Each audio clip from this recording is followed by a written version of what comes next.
So నిన్న చెవిరెడ్డి గారు బయటకు వచ్చారు జైలు నుంచి 230 రోజులు పైగా ఉండి. ఎన్ని కేసులు పెట్టినా భయపడం అని జగన్ స్ఫూర్తితో ధైర్యంగా ఎదుర్కొంటాం, వైఎస్ కుటుంబంతో 3 తరాల బంధం ఉందని కూడా ఆయన వ్యాఖ్యానించారు బయటకు వచ్చి.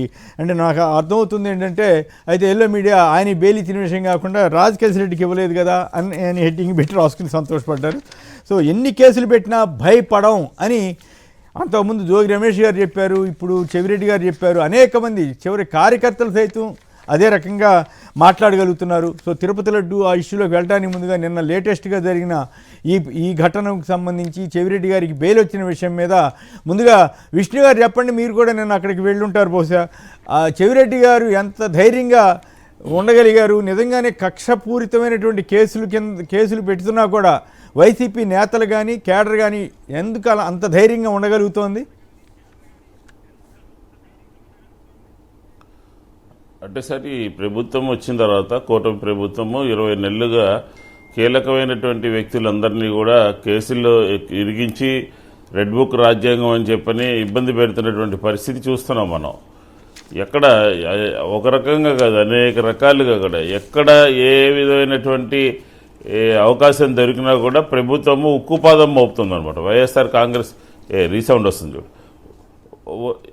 వైఎస్ఆర్ కాంగ్రెస్ పార్టీకి సంబంధించినటువంటి వ్యక్తుల మీద.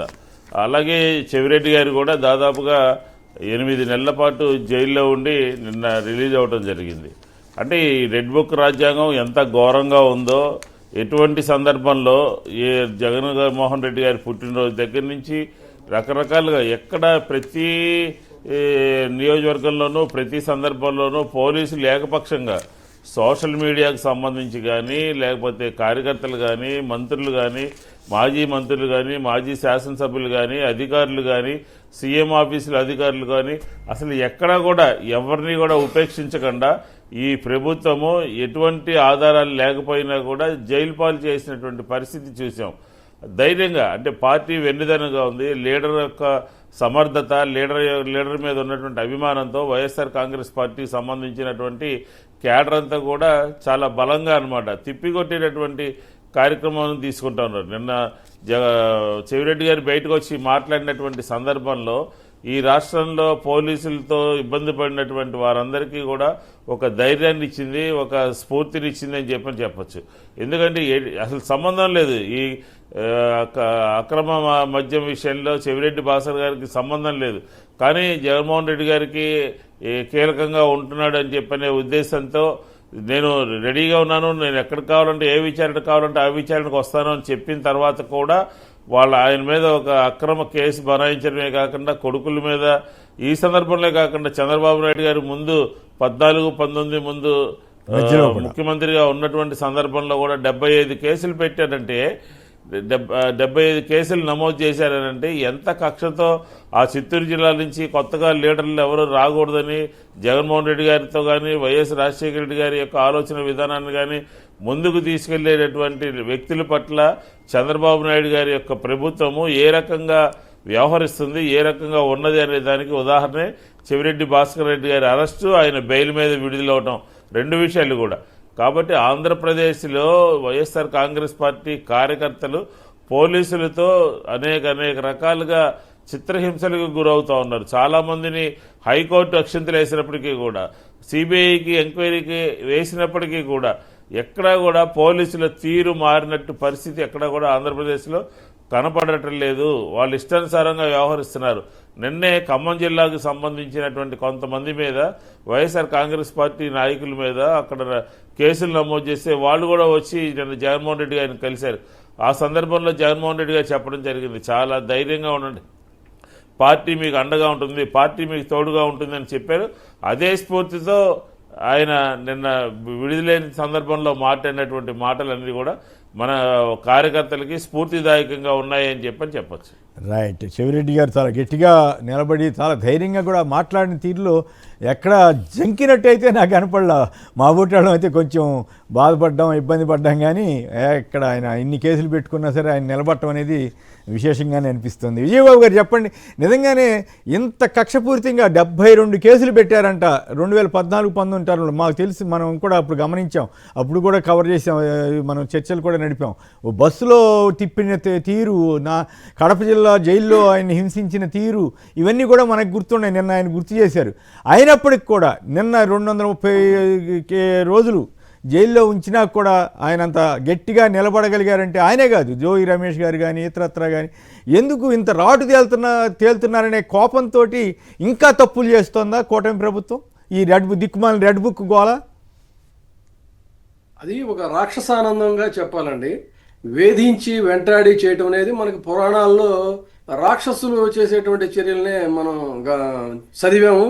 కానీ ఇప్పుడు చూస్తున్నాం ఇంత రాక్షసానందం ఏంటంటే నిజంగా ఒక వ్యక్తిని 72 కేసులు పెట్టడం ఏంటి, ఆ కసి చాలదన్నట్టు పొరుగు రాష్ట్రాలుగా అది ఒక ఎమ్మెల్యేని బస్సులో కింద కూర్చోబెట్టి తీసుకెళ్ళి కళ్ళకు గంతలు కట్టేసి కొట్టడం అంటే బహుశా ఇంత పాశవిక ఆనందం అనేటువంటిది ఎక్కడ ఎవరిని నరహంతకులను కూడా ఇంత దారుణంగా హింసించలేము.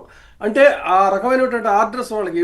ఈరోజు నాకు నిన్న చెవిరెడ్డి భాస్కర్ రెడ్డి గారు ఆ మాట మాట్లాడిన తర్వాత అర్థమైంది ఏంటంటే, ఒక యంగ్స్టరు ఆధునిక కాలంలో ఒక నాయకుడిగా ఎదుగుతున్నటువంటి నారా లోకేష్ అనేటువంటి వ్యక్తి ఇంత పాశవికంగా ఇంత హింసాత్మకంగా ఎందుకు ప్రవర్తిస్తున్నాడు, అసలు సమాజాన్ని కూడా చదవాలి కదా అని అనిపించేది. కానీ నిన్న చెవిరెడ్డి భాస్కర్ రెడ్డి గారు ఈ మాట చెప్పిన తర్వాత ఆ సీక్రెట్కి అర్థం ఏంటనేది నాకు తెలిసింది. అంటే ఇట్ ఈస్ ఎ లెగసీ అనమాట. ఆ లెగసీ కంటిన్యూ అవుతుంది.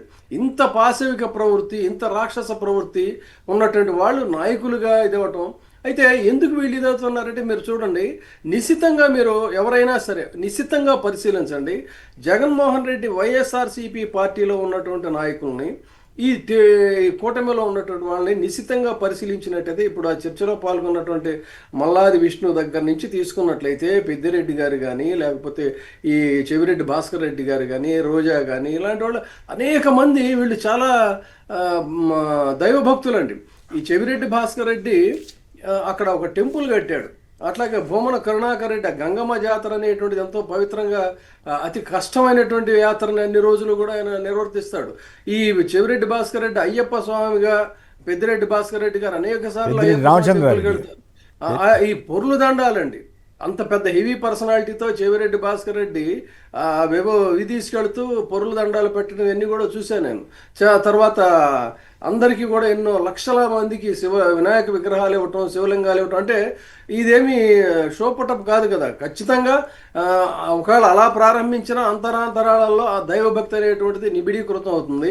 అటువంటి దైవభక్తి వీళ్ళు 72 కేసులు, ఇంత హింస, ఇన్ని దెబ్బలు, ఇవన్నీ కూడా తట్టుకొని నిలబడుతున్నారంటే బహుశా నేను అనుకోవటం ఆ దైవ బలం, ఆ దైవశక్తి అనేటువంటిది వాళ్ళకి ఖచ్చితంగా ఉండుంటుంది.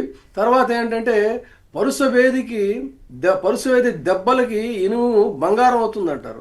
ఆ రకంగా ఈ జైళ్లలోకి వెళ్ళొచ్చిన వాళ్ళంతా కూడా మరింత రాటుదేలి బయటకు వచ్చి వైసీపీకి ఇంకాస్త సైనికులుగా తయారవుతున్నటువంటి దీన్ని కూడా చూస్తున్నాం మనం. ఏది గతంలో జైలుకి వెళ్ళి వచ్చినటువంటి వాళ్ళు వీళ్ళంతా కూడా.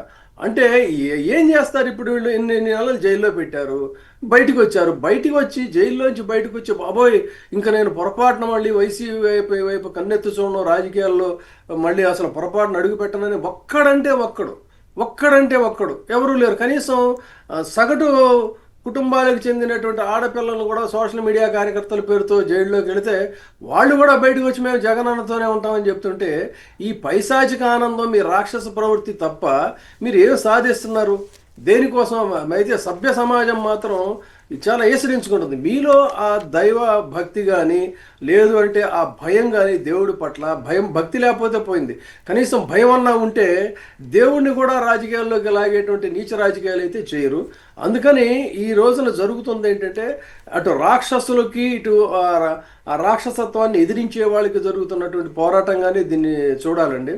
కాదన్నట్టయితే పాపం ఇందాక నిన్న చెప్తుంటే తనని వేధించారు, తన కుమారుణ్ణి వేధించారు, మరొక కుమారుడి మీద కూడా స్టూడెంట్ లీడర్గా ఉన్నటువంటి వ్యక్తి మీద కూడా కేసులు పెడుతున్నారు. విశాఖపట్నంలో పాపం ఏమాత్రం మచ్చలేనటువంటి ఒక స్టూడెంట్ లీడర్ మీద అన్యాయంగా అకారణంగా ఈ గంజాయి కేసులు పెట్టారంటే అసలు ఏం ఇప్పుడు పాలన అంటే ఏంటంటే, పాలన అంటే పీడించడమా, పీక్కు తినటమా మనుషుల్ని? ఎంత అసలు ఎందుకండి ఇంత ప్రిజుడీస్ ఏంటండి, ఎంత దారుణం ఏంటండి అసలు? ఎందుకు ఈ సొసైటీలో ఇంకా స్పందన రావట్లేదు అనేదే నాకు ఒక ప్రశ్నగాను తొలుస్తున్నమాట. ఇది ఇక్కడ ఏమి, this is not the fight between TDP and YCP అండి. కానీ జనం ఏమనుకుంటున్నారంటే ఇదేదో టీడీపీ వాళ్ళును వైసీపీ వాళ్ళు కొట్టుకుంటున్నారు అని అనుకుంటున్నారు. కానీ వైసీపీ వాళ్ళు టీడీపీ వాళ్ళు కొట్టుకోవడం కాదు, సాక్షాత్తు భగవంతుడి మీద మన అందరం కూడా గర్వించదగినటువంటి, యావత్ ప్రపంచంలో కలియుగ అవతారంగా భాసిల్లేటువంటి ఆ వెంకటేశ్వరుడు ఈ ఆంధ్ర తెలుగు గడ్డ మీద నిలబడితే వందల వేల సంవత్సరాలు మొన్నటికి మొన్న సంక్రాంతి పండుగ రోజు అంటే అందరూ కూడా మరి దీనికి వెళ్ళలేరు కదా ఉత్తర ద్వార దర్శనానికి. సరిగ్గా అదే రోజు ఈ లడ్డు ప్రసాదం ఒక న్యాయవాది మిత్రుడు తీసుకొస్తే మా మిస్సెస్ అంది స్వామివారిని దర్శించుకోలేకపోయినా ఆయనే ప్రసాదం పంపించారని. అంటే భక్తుల యొక్క విశ్వాసం లడ్డూ ప్రసాదం మీద అంత ప్రగాఢంగా ఉంటుంది. అలాంటి లడ్డూ ప్రసాదం మీద అతి దారుణంగా, అతి నీచంగా చేసి ఇంకా కూడా ఆ ఇష్యూలోకి మళ్ళీ వెళదాం విజయబాబు గారు, ఆ ఇష్యూలోకి వెంటనే వెళదాం, మళ్ళీ వెళదాం. అయితే ఇక్కడ పాయింట్ ఏంటంటే జగన్ గారు ఇచ్చినటువంటి ధైర్యం, ఆయన ఇస్తున్నటువంటి సపోర్టు, లీగల్ సెక్షన్ ఇస్తున్నటువంటి సపోర్టు, వీటి వల్ల కూడా కొంత ధైర్యం వస్తుంది, ఒక నమ్మకం పార్టీ మీద ఒక నమ్మకం కలుగుతోందని అనుకోవచ్చా? కొంత కాదు ఎంతంటే అసలు యావత్ వైసీపీకి సంబంధించినటువంటి లీగల్ టీం అంతా మీకు ఇక్కడ కూడా మళ్ళీ మీకు కంపారిజన్ చెప్తా. నిన్నటికి నిన్న 3 జీవోల్లో దాదాపుగా దగ్గర 1,95,00,000 చిల్లర, అంటే 2 కోట్ల రూపాయలు ఇంచుమించుగా ఆ సిద్ధార్థ లోత్రా అనేటువంటి వ్యక్తికి ప్రభుత్వ ధనాన్ని పప్పు బెల్లాలాగా 1 డేలో 3 జీవోల ద్వారా రిలీజ్ చేశారు. కానీ వైసీపీ గతంలో దత్తత పుత్రుడు అని అనేవాళ్ళు కదా, ఇప్పుడు ఇన్ని ప్రజలందరూ కూడా గమనించాలి. నిజానికి వైసీపీ గవర్నమెంట్లో జీవోను కూడా చదివా నేను.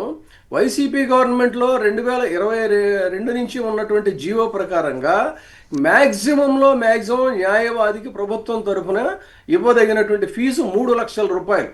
ఆ 3 లక్షల రూపాయలు ఫీజు ఇవ్వాలనేటువంటి దాన్ని ఆ జీవోని మళ్ళీ వీళ్ళు మాడిఫై చేసి మార్చి సిద్ధార్థ లోద్రా కోసం అంటే వాయిదాకి ఒక కేసులో 77 లక్షలు ఇచ్చారండి. తర్వాత ఇంకా దారుణమైన పరిస్థితి ఏంటంటే ఒక మోరల్గా అనమాట, అంటే మ్యాండేటరీ కాదు కానీ ఒక గౌరవప్రదమైన ఒక ప్రోటోకాల్ ఉంటుంది. ఏంటంటే సుప్రీంకోర్టు న్యాయవాదులు మ్యాక్సిమం ఒకవేళ అటెండ్ అయితే హైకోర్టుకి రావాలి. అసలు హైకోర్టుకి రావడం కూడా కరెక్ట్ కాదు కానీ బట్ రావచ్చు రేర్లీ. కానీ లోవర్ కోర్టులకి, హైకోర్టులో ప్రాక్టీస్ చేసే వాళ్ళు కూడా లోవర్ కోర్టులకి వెళ్ళరండి చాలామంది. అలాంటిది విజయవాడ కోర్టు ఏసీబీ కోర్టుకి ఇతను అటెండ్ అవుతున్నందుకు ఢిల్లీ నుంచి just for attending 10 lakhs rupees, 10 lakhs rupees కాకుండా ఇతనికి వచ్చే క్లరికల్ ఎక్స్పెండిచర్ ఉంటుంది. మళ్ళీ క్లరికల్ ఎక్స్పెండిచర్ వేరే. అంటే అన్ని లక్షల రూపాయలు తో మొత్తం కోట్ల రూపాయలు ఒక్క రోజులో 2 కోట్లు ఇచ్చారు. అదే వైసీపీ న్యాయవాదులు వాళ్ళు నిజానికి పాపం ఈ న్యాయవాదుల్ని అప్రిషియేట్ చేయాలండి. వాళ్ళు ఒక ఆర్మీ లాగా భోజనం కూడా చేయకుండా ఆ మధ్య కేసులో చూసాం మనం, ఇతను ఎప్పుడు బయటకు వస్తాడో ఎప్పుడు వస్తాడో అని చెప్పిన వాళ్ళని జైల్లోంచి కూడా కోర్టు ఆర్డర్స్ ఇచ్చినా కూడా వదలకపోతే అక్కడే భోజనం చేయకుండా కూర్చొని పనిచేస్తున్నటువంటి న్యాయవాదులు వైసీపీ తరఫున పనిచేస్తున్నటువంటి వాళ్ళండి. సో వాళ్ళని ఖచ్చితంగా అప్రిషియేట్ చేయాలి. అలాంటి వాళ్ళని మెరికల్లా తీర్చిదిద్దినటువంటి జగన్మోహన్ రెడ్డి గారు ఖచ్చితంగా తన రెక్కల కింద ఈ బాధితులందరినీ కూడా ఆదుకుంటున్నాడు అనడంలో కించిత్ సందేహం లేదు. రైట్. ఇక